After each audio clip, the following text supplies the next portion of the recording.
खलीफा का बदला शुरू, यूएस इजराइल पर तूफानी हमले। 28 फरवरी 2026 से ईरान पर शुरू हुआ अमेरिका और इजराइल का हमला लगातार तेज होता जा रहा है।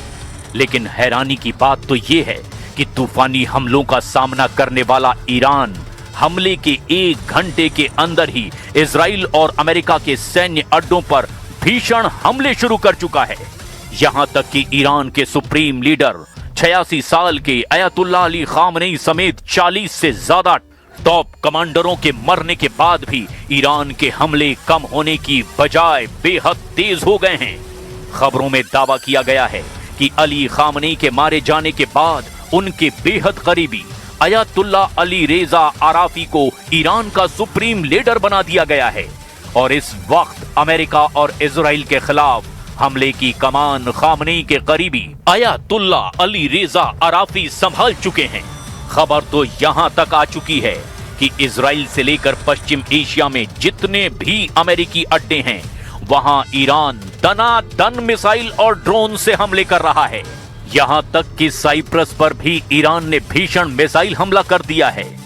हम आपको दिखाने जा रहे हैं कि Iran supreme leader Ayatollah Ali Khamenei के मरने के बाद से ईरान की तरफ से खलीफा युद्ध शुरू हो चुका है। 12 देशों पर मिसाइल और ड्रोन से हमले करके ईरान उनसे चुन चुन कर बदला ले रहा है। IRGC ने ऑपरेशन ट्रूथफुल प्रॉमिस 4 का ऐलान कर दिया है और दावा किया है कि उसने इजराइल, अमेरिका और उसके सहयोगियों के ठिकानों पर बड़े पैमाने पर हमले किए हैं। दावा तो यहां तक किया गया कि अब ईरान का सबसे पहला टारगेट इजराइल के प्रधानमंत्री नेतन्याहू बन चुके हैं और इसी मिशन को लेकर ईरान की लीडरशिप ने ईरान के पवित्र शहर कोम में स्थित जमकरन मस्जिद के गुंबद पर लाल झंडा फहरा दिया है, जिसका मतलब है जब तक अली खामनेई की शहादत का बदला पूरा नहीं होगा तब तक जमकरन मस्जिद पर लाल झंडा यूं ही फहराता रहेगा। ईरान का नया सुप्रीम लीडर अली रेजा, अब पहला टारगेट नेतन्याहू। 86 साल के अली खामनेई को मारकर भले ही अमेरिका और इजराइल जश्न मना लें, लेकिन हकीकत में अब खामनेई के मारे जाने से युद्ध बेहद विनाशक हो चुका है। पूरे ईरान में इजराइल ने 1000 से ज्यादा टारगेट पर हमले किए हैं। लेकिन हैरानी की बात तो ये है कि ईरान के तूफानी मिसाइल हमले कम होने की बजाय अब और तेज हो चुके हैं। हम आपको दिखाते हैं कि कैसे ईरान अब बदला ले रहा है। खलीफा का बदला शुरू, ईरान ने जारी की हिट लिस्ट। ईरानी मीडिया के दावों के मुताबिक IRGC ने अली खामनेई की मौत के बाद इजराइल के टॉप लीडर और सैन्य अधिकारियों की एक हिट लिस्ट जारी की है। ईरानी सरकारी मीडिया और सोशल मीडिया चैनलों पर साझा की गई जानकारी के मुताबिक IRGC ने विशेष रूप से उन लोगों को निशाना बनाने की कसम खाई है जिन्हें वो इस हमले का मास्टरमाइंड मानते हैं। इस लिस्ट में जो नाम दिए गए हैं उन्हें जानकर आप भी हैरान रह जाएंगे। पहला टारगेट बेंजामिन नेतन्याहू। ईरान की हिट लिस्ट में पहला नाम इजराइल के प्रधानमंत्री बेंजामिन नेतन्याहू का है, जिन्हें ईरान पर हमले का मुख्य मास्टरमाइंड माना जाता है। दूसरा टारगेट इजराइल कॉट्स। इजराइल के रक्षा मंत्री इजराइल कॉट्स को ईरान ने अपनी हिट लिस्ट में दूसरे नंबर पर रखा है, जिन्होंने ऑपरेशन लॉयंस रॉर की शुरुआत की आधिकारिक पुष्टि की थी। तीसरा टारगेट इजराइल के सैन्य प्रमुख इयाल जमीर ईरान का तीसरा टारगेट बताए जा रहे हैं, जिन्हें मारने के लिए एड़ी चोटी का जोर लगाया जा रहा है। चौथा टारगेट, ईरान का चौथा टारगेट है डेविड बार्निया, जो इजराइल की खुफिया एजेंसी मोसाद के चीफ हैं। ईरान का मानना है कि खामनेई की सटीक लोकेशन का पता लगाने में मोसाद की सबसे बड़ी भूमिका थी। पांचवा टारगेट तोमेर बार। इजरायली वायुसेना के प्रमुख तोमेर बार भी ईरान के प्राइम टारगेट लिस्ट में आ चुके हैं। खामनेई को मारने के लिए हवाई हमला हुआ था, इसीलिए ईरान उन्हें मुख्य अपराधी मान रहा है। छठा टारगेट शलोमी बिंदर। ईरान के सैन्य खुफिया निदेशालय के प्रमुख अब ईरान के टारगेट पर हैं। ईरान किसी भी कीमत पर चलूमी बिंदर को मारना चाहता है। 7वां टारगेट इत्जिक कोहेन। इजराइल के आईडीएफ के ऑपरेशंस निदेशालय के प्रमुख इत्जिक कोहेन भी ईरान के टारगेट पर हैं।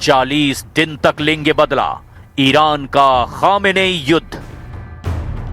इजराइल ने इस धमकी के बाद अपने सभी मंत्रियों और सैन्य अधिकारियों की सुरक्षा को लेवल 5 कर दिया है।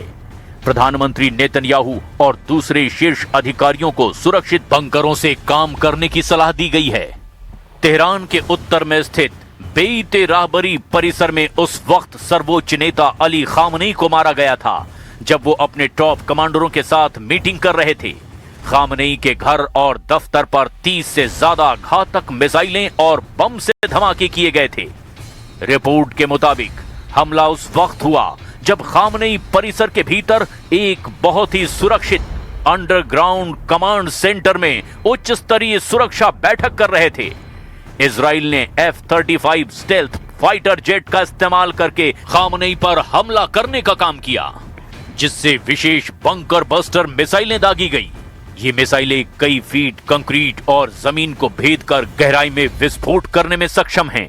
माना जा रहा है कि मोसाद ने ह्यूमन इंटेलिजेंस और उन्नत उपग्रह निगरानी के जरिए खामनेई की सटीक लोकेशन और मीटिंग के समय का पता लगाया था। इस हमले के बाद तेहरान का वो इलाका पूरे मलबे में तब्दील हो गया और सुरक्षा कारणों से IRGC ने पूरे परिसर को सील कर दिया। हमले वाली जगह पर अभी भी फॉरेंसिक और सुरक्षा टीमें जांच कर रही हैं। खामनेई की मौत के बाद ईरान ने 40 दिन का शोक और 7 दिन की छुट्टी का ऐलान कर दिया है। खबर तो यहां तक है कि ईरानी सेना अब अपने इतिहास के सबसे खौफनाक हमले करने जा रही है।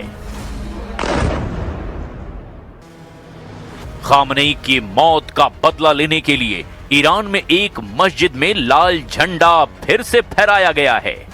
ये झंडा मुख्य रूप से ईरान के पवित्र शहर कोम में स्थित जमकरण मस्जिद के गुंबद पर फहराया गया। ईरानी परंपरा और शिया इस्लाम में जमकरण मस्जिद पर लाल झंडा फहराने का एक बहुत ही गहरा और गंभीर अर्थ होता है। ये झंडा बदले का प्रतीक है। इसका मतलब है कि अन्यायपूर्ण तरीके से बहाए गए खून का बदला हर हाल में लिया जाएगा। ये झंडा तब तक नहीं उतारा जाता जब तक कि उस मौत का बदला न ले लिया जाए। ऐतिहासिक रूप से इसे इमाम हुसैन के बलिदान से जोड़ा जाता है। यह अमेरिका और इजराइल के लिए एक सीधी सैन्य चेतावनी है कि ईरान अब अनलिमिटेड जवाबी कार्रवाई के दौर में प्रवेश कर चुका है। खामनेई की मौत के बाद ईरान में 2 प्रकार के झंडे चर्चा में हैं। काला झंडा, ये मशहद के इमाम रजा श्राइन और अन्य सरकारी इमारतों पर फहराया गया जो शोक का प्रतीक है। लाल झंडा, ये जमकरण मस्जिद पर फहराया गया जो ये दर्शाता है कि शोक अब बदले की कार्रवाई में बदल चुका है। IRGC ने इस झंडे को फहराए जाने के बाद बयान दिया कि इमाम यानी खामनेई के कातिलों को पकड़ने वाला हाथ अब पीछे नहीं हटेगा। कुछ रिपोर्ट्स में दावा किया गया कि ईरान शोक के 40 दिन तक इजराइल और अमेरिकी अड्डों पर लगातार हमला करता रहेगा। अब तक ईरान ने इजराइल को मिलाकर 12 देशों पर हमला किया है। ईरान का दावा है कि उसने अमेरिका के 27 सैन्य अड्डों पर हमले किए हैं। ईरानी स्टेट टीवी खासकर ओफोग नेटवर्क ने इजराइल और अमेरिका के नेता और सैन्य लीडरशिप की तस्वीर लगाकर एक वीडियो प्रसारित किया है। इस प्रसारण में इब्रानी भाषा में चेतावनी दी गई है, हम तुम्हारी मौत का समय तय करेंगे, बस अबाबुल यानी ईरानी ड्रोन का इंतजार करो।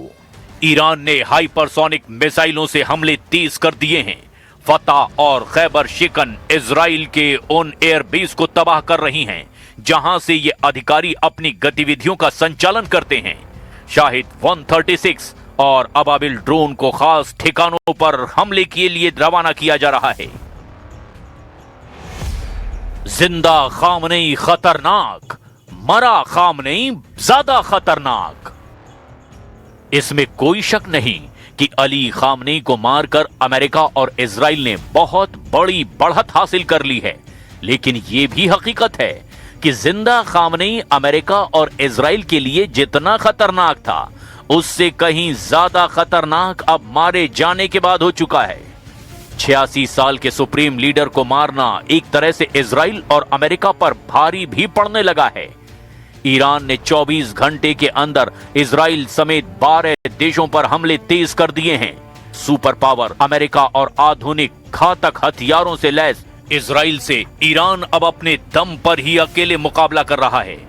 खामनेई के मारे जाने के बाद से ईरान के मोर्चों पर तैनात हर कमांडर और उसका बल इस वक्त खुद को ही खामनेई समझकर इजराइल और अमेरिकी अड्डों पर भीषण हमले कर रहा है।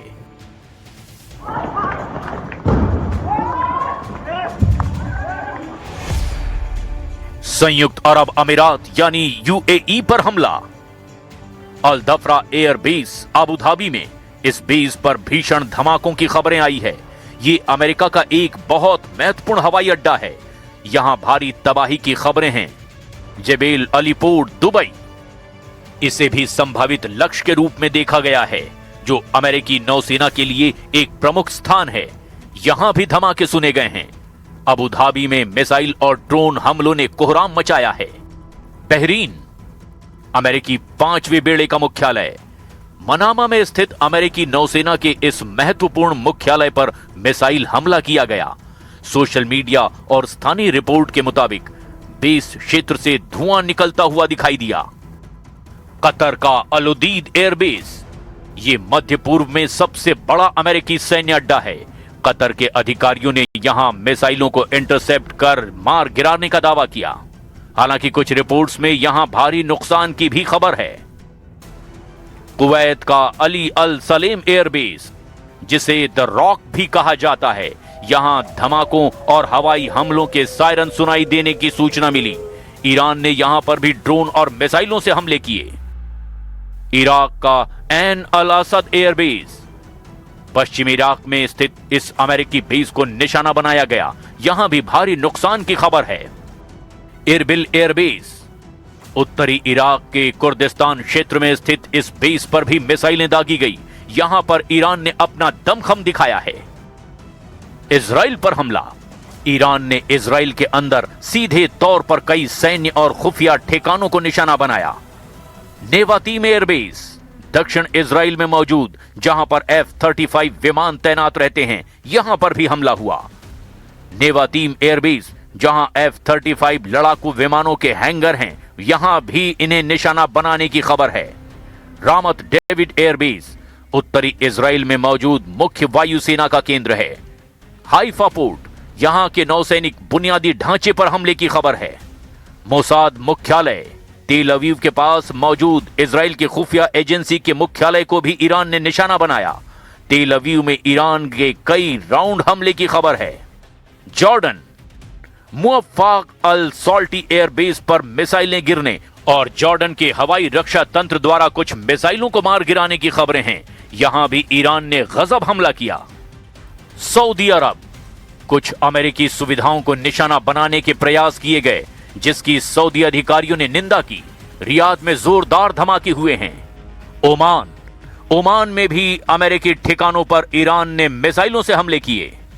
साइप्रस, यहां भी ईरान ने 2 मिसाइलें दागी। ब्रिटेन ने खुद ईरानी हमलों की पुष्टि की है। कुल मिलाकर ईरान ने जिस तेजी से इजराइल और अमेरिकी अड्डों पर हमले किए, उसे देखकर साफ लगता है कि ईरान लंबी जंग को तैयार है।